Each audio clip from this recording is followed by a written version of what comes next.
Hey, this is Gordy, and this is another episode of Let's Try to Make a Video Game.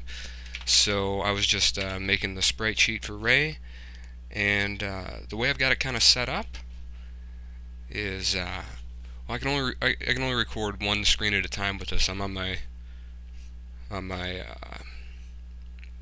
tablet at the moment, but let me show you the layer setup here. So I'll just drag this over. So right now I'm working on the torso, and what I did is I just made a really basic sketch of Ray, and I just did all the heads that I'm going to use. So I'm going to turn off the body and look at the different heads.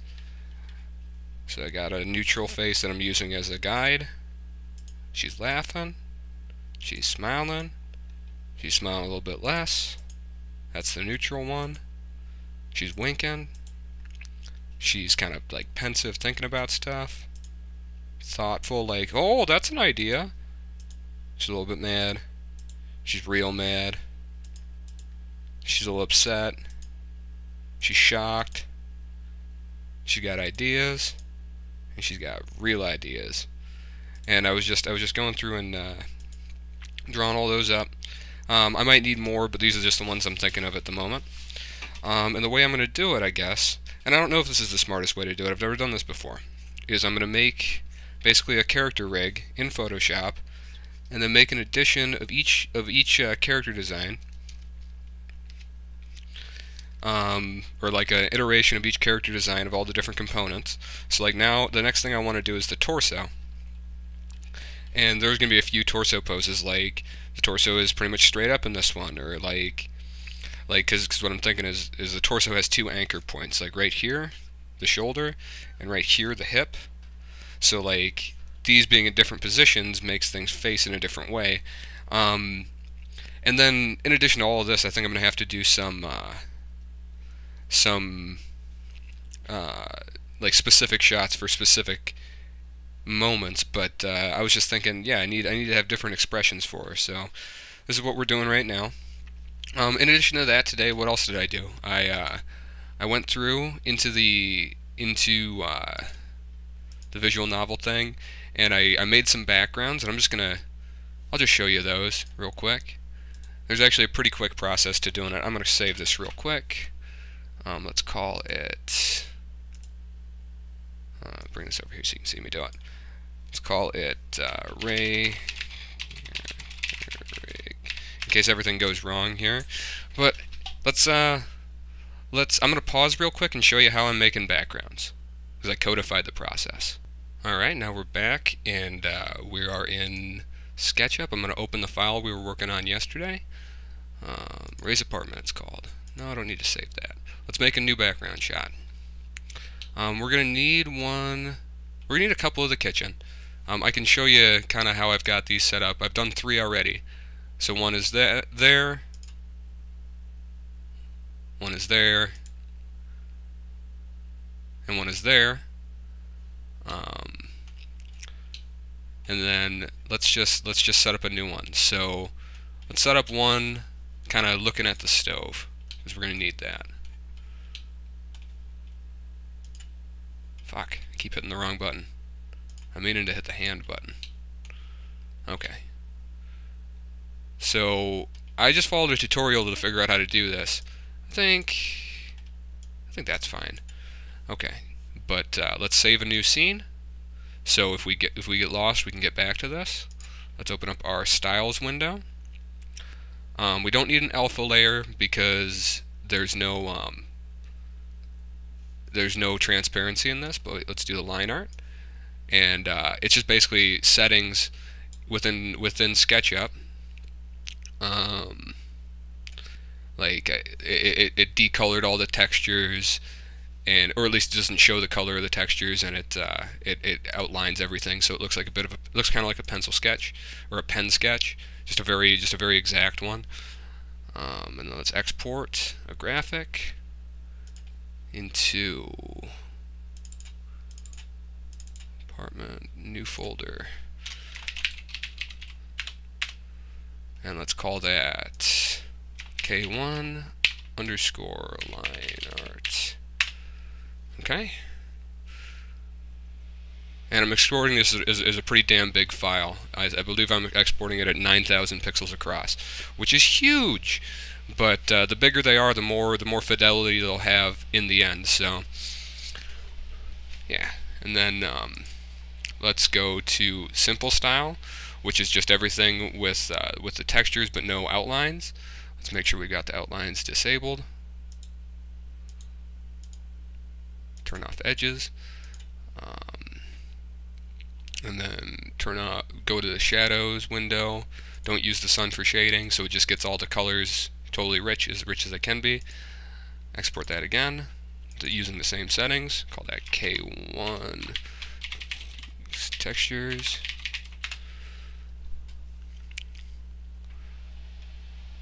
And I'll do the alpha layer too, just because I need it, but I just because I need it for the Photoshop function that I made, but it's not necessary in this case. Go to alpha, change the layer color to black. It's just a purely black image, but whatever, because there's no transparency. K1 alpha, export that.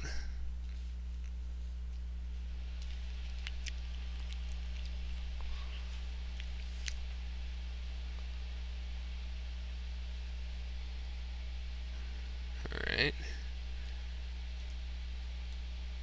And then we're going to go ahead and go to the render with no textures, change this back to white. Oop, not opacity. Brightness. Okay. And then we're going to go back in to the shadows window. If I hit it under styles probably. And then turn back, use sun for shading. Dick around with these until we get something we like. Let me change the time. Just to imply that there's a light source from above here. Let's get some more contrast in there. Make that a little bit darker, make that a little bit lighter. And then we're going to go ahead into our Podium exporter for SketchUp. We're going to make sure our options are right. I have it set to export at half the size of the exported scene, and it's just much faster, so it's not that important. You'll see what happens. Make sure it's set to clay with all the settings that I had before. Sometimes that resets for no reason. Okay, so then we will just go ahead and render that. And this is going to take a little while, so I'm just going to pause the video until it's finished. Alrighty, so we finished rendering. I might have put it in the wrong folder though, so let's find out about that. Yep, looks like we did. Let's call that one K1 render. Alright, now we're going to take this back into Photoshop, and I'm going to do it twice. Let's just go ahead and open these new. They're opening in the other window, but we'll just move them right over. I'm going to copy the texture.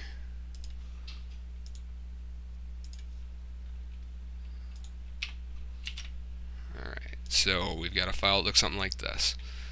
Now this is just the plain texture file. Oh, where did my layers tab go? It's still over here. I get very used to to how my workspace is set up. So, alright, let's call that texture.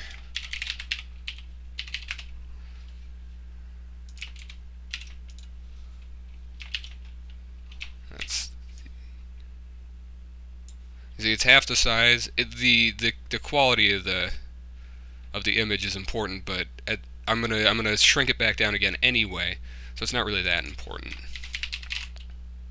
Call that one render.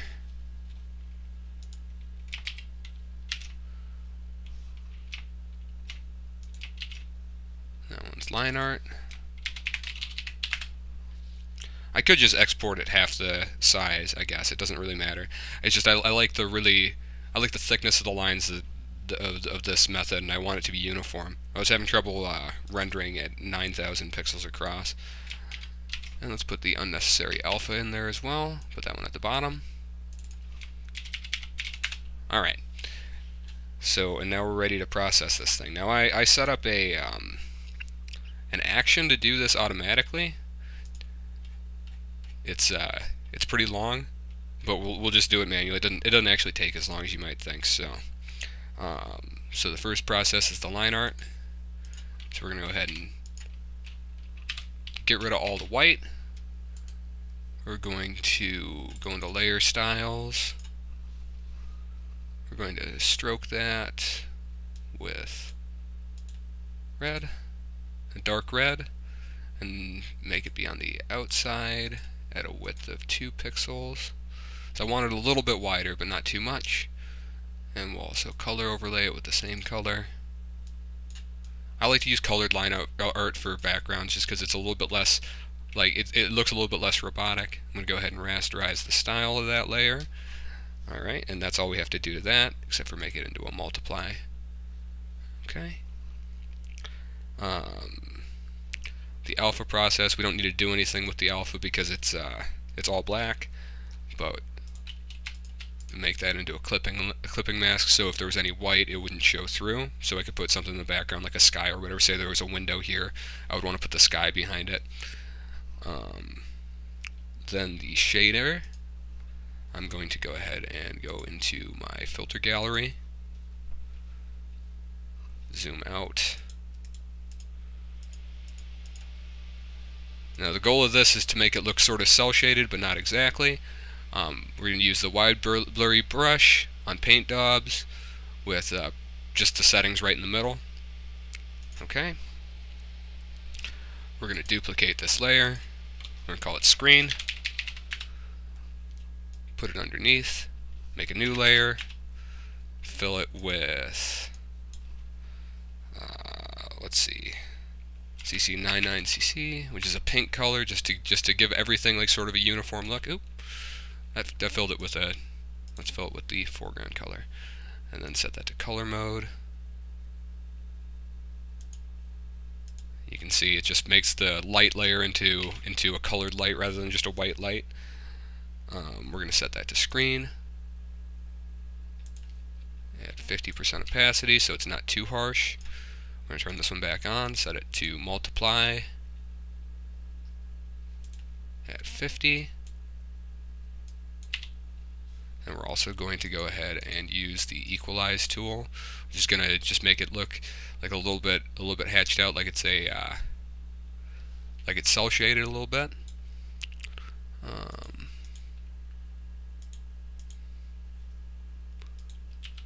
I've noticed that it's kind of weird. I don't know why it does it, but it seems to move a little bit, and I can just cut off the edges of this if I need to, so that's okay. Then what next? That's almost it. The next thing we got to do is make a new layer called lights out, and this is just if we're in the scene with the lights turned off. So you use my standard, 33000033 dark blue, 20% dark blue, I guess you could call it. I'll multiply at 50%. And that's just if it's dark in the room. Then I'm going to go ahead and canvas size and decrease it by like 2 on both fronts, just to get rid of those little borders that I made. Save it 3 times. First time we're going to save it as K1, a PSD. We're going to save as K1 lights out, not as an IF, as a JPEG. I'm going to turn that layer. I'm going to turn that layer off. Save it as. Save it as K1 K1 underscore lights on. You can see it kind of looks like a visual novel background. I might refine the process at some point, but it's working so far, and I want it to be something reproducible. And then we're gonna Control Shift E, no, Control Shift Alt E. Get a new copy, make a new Photoshop file, make it the same size.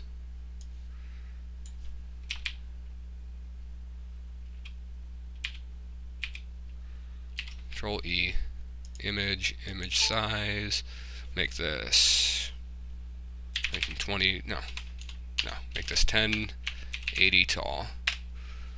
So it would fit in a 1280 by 1920 resolution. I'm going to save this as a JPEG. And this is the one that's going to actually go into the game, just so it loads fast. But I want to have a high-res version of it if I need it for, like, if I need to make a scene using that background, but, okay, so this is K1. Lights on. If I need to make a version of this scene where I need to like actually draw something on it, I want to have a high-res version to do that on. Okay, I'm just gonna go ahead and do this quickly because I forgot to. So I'm actually saving 5 different versions of this, but that's all right. Save as a JPEG.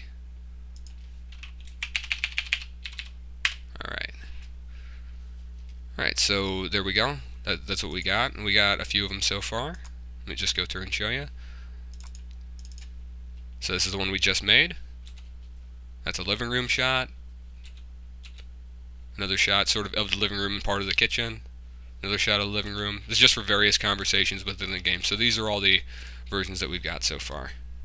Oh, and I need to actually save that one. Okay. No. We don't need to save changes because we changed it. Yeah, so this is what we just made. Didn't take but a minute. I'm going to also show you how it works when I'm with the action. Just to see how much faster it is to do it that way. Photoshop actions are amazing. So I'm going to reopen all those files again. Nope. Clicking too fast. Alpha, lights on, no. Alpha, line art, render, textures. Put those all in there. Yep. Yep.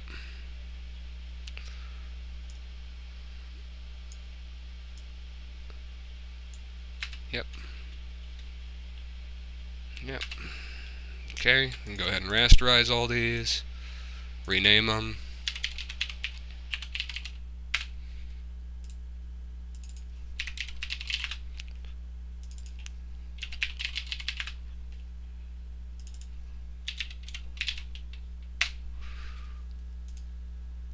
In fact, I almost guarantee that this isn't the best way to do things, but hey, we're learning, and I am pretty obsessed with having set processes. So check this out. Oh, apparently you have okay. They have to be they're case sensitive.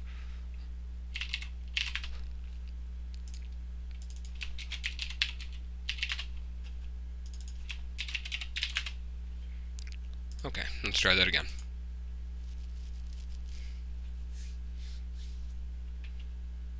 Okay. That's telling me, that was just telling me that I couldn't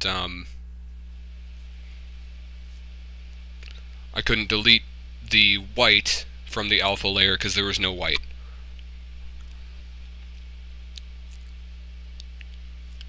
There we go. That's all there is to it. So instead of going through the whole process every time, I just use the Photoshop action to do it. But I'm not going to save that because I just did that. And yeah, so that's how I'm making backgrounds, and that's I'm also making the sprite sheet right now. So that's what we're working on today. Thanks for watching. Later.